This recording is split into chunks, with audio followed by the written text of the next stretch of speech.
Hello everybody, my name is Alan, I'm from Sauber-Lab and today will be another video about self-host. And in this video specifically we're gonna explain a little bit more the good reasons or why you should self-host all your applications in your home and what it's positive for it, what you can gain with this idea, and that in the next video I will make opposite video exactly to say what you're gonna lose and what's the other options. And in this way you can make the decisions in your case that will fit better for your application, for your budget and for your needs. So if you like this idea and want to learn a little bit more about it, we're gonna show in this video. But first of all, don't forget to leave your like, consider subscribe for the channel if you're not subscribed, and let's understand a little bit more about it.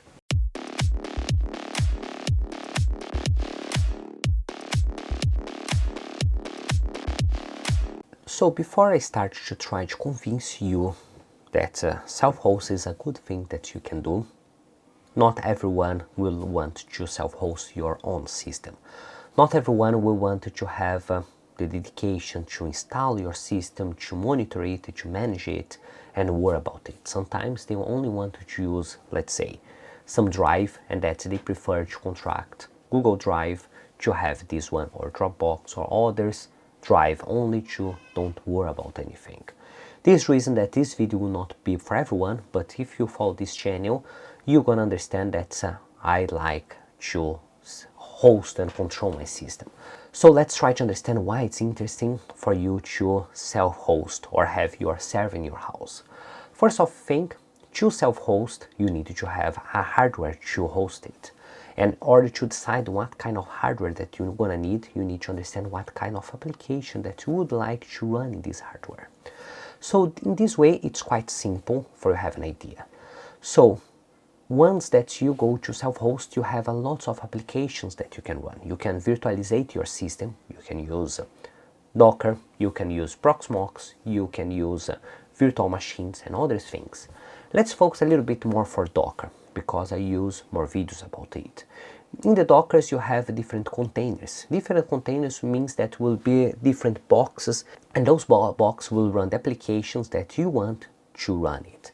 So let's give an example. You want to make a media server and you want to have all your media in one place and you can stream for different people. So in this way you can install Plex, you can install Emb, you can install Jellyfin, and all those applications will run really well and without any problem. So you want to manage your library, either for movies, either for books, either for TV shows. So you can use Sonar, Hadar for run your media or your library. Let's say now that you wanted to create your own Google Drive versions for it. So you can install Nextcloud to do it. Nextcloud will run in such a way that will simulate your own drive. You can access it using web page or you can sync in your computer.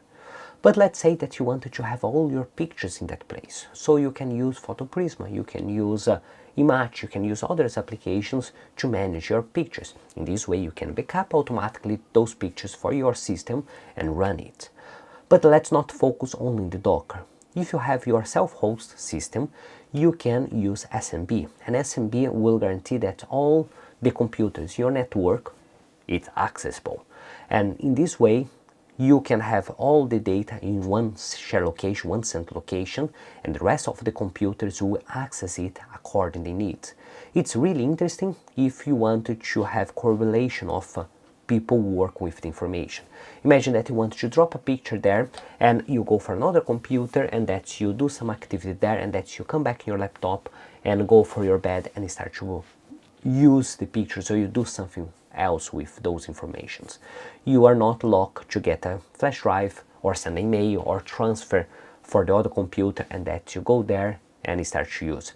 You know that all your data is central in one place. Doesn't matter if you are in your laptop or your computer or anyone else using the network, they will be able to access the same revision and the latest revision.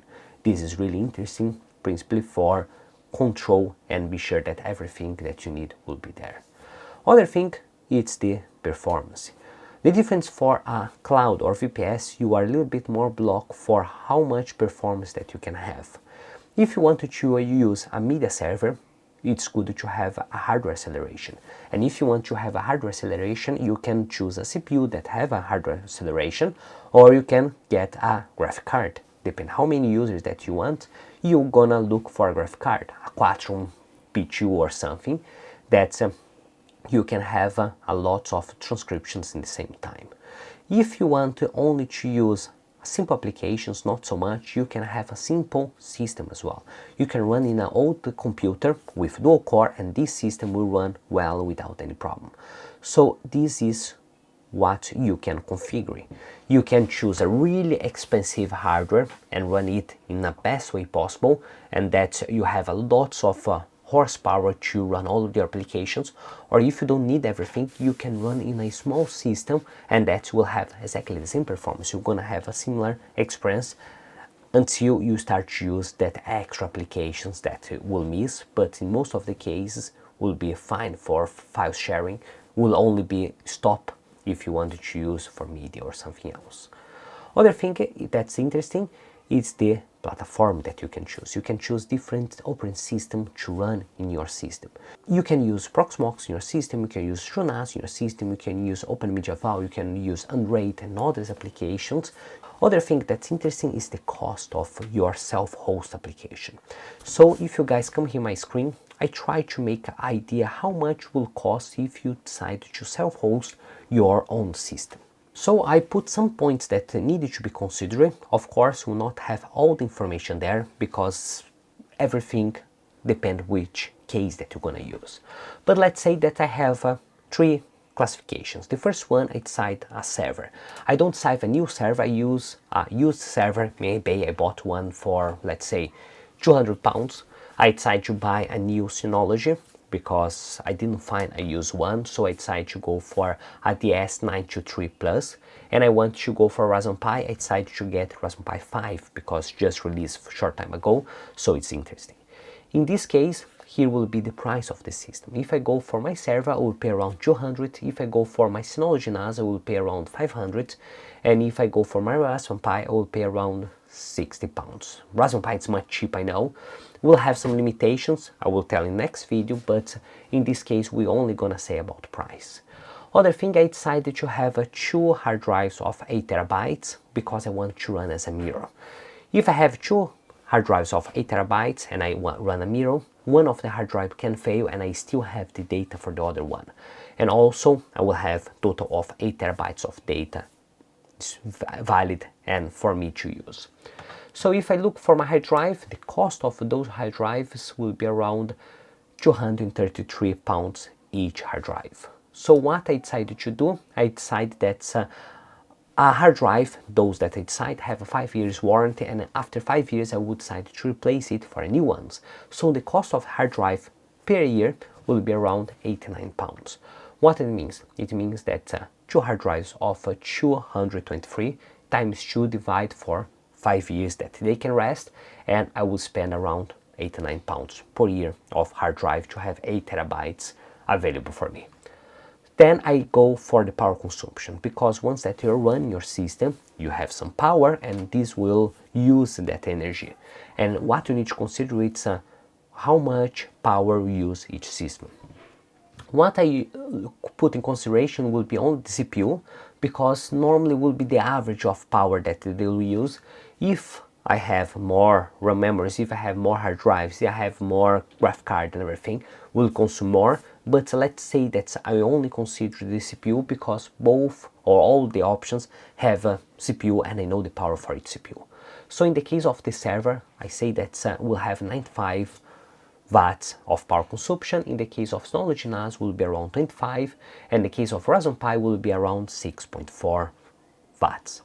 If I consider the same price of kilowatt hour, consider that my systems run 24 hours a day, 7 days a week, 54 weeks a year, and for 5 years they're running, I will have a total cost of energy of £1,000, £1,165 for my server, around 306 for my Synology NAS, and around 78 watts or £78 for my Raspberry Pi. This one will be 5 years cost. If I get the total cost, I didn't consider the depreciation for my system, only consider the depreciation for my hard drive. Why only the depreciation for my hard drive? It's because my system at 5 years, I still be able to use for more 5 years, for more 10 years, unless this system stops to work, I still be able to use it. Of course, they will start to be a little bit slow, and depending what application that I'm gonna run will not be the best one, but still able to use my system. This reason that I didn't use the depreciation for my system, only use the depreciation for my hard drive, because after 5 years I suggest you to change, because it starts to be unreliable and any time can fail. If you don't have backup, it will be either worse, because then all your data will be lost and gone. So if I consider this cost to run the system, I come here and say that 5 years divided for 12 months, it means that this one will be the cost monthly to run the system. So if I go for my server with the depreciation of my hard drive, I will pay or cost £20 to have my system running.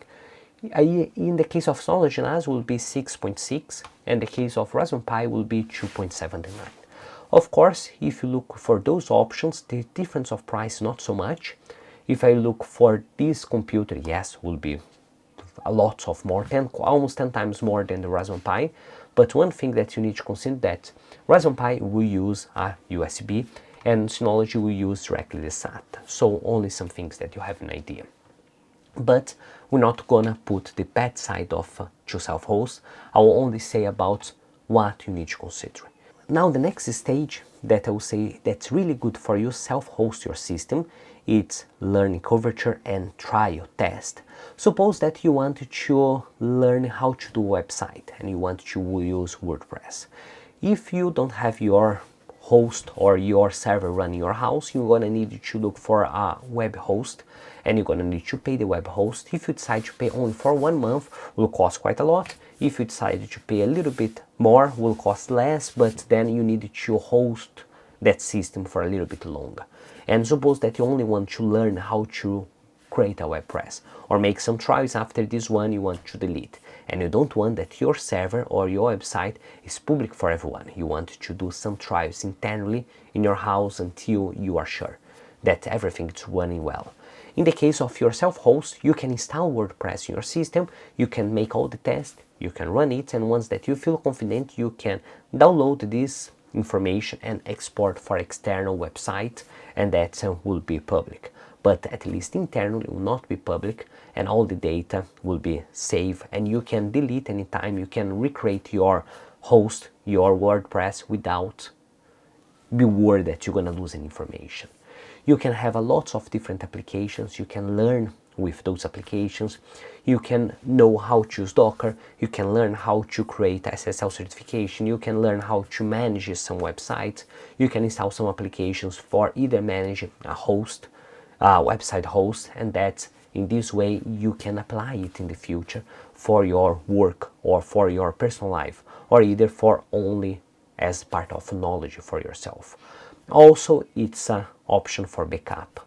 If you want to run your self-host backup, you can run. You have a lot of applications that you can install that they will export the data for another server, for hard drive, for external hard drive, and continue on. So for backup options, it's really easy, really great to do it. If you go for Google Drive, yes, they have a stable system, but if you delete a file and you go for the trash and delete again, it's gone. They will not do backup. If perhaps you have an accident and you delete all your data, it's gone. If you have an extra backup, automatically run your self-host. If your system lose some data, you can only restore it. You can use snapshot to be sure that you have different revisions of the same data, in the case that if you delete one of those, you still have the previous revision. So in this way, we explain that why it's good to self-host, considering about the performance, that you can choose how much performance that you need according for your budget and according for your need.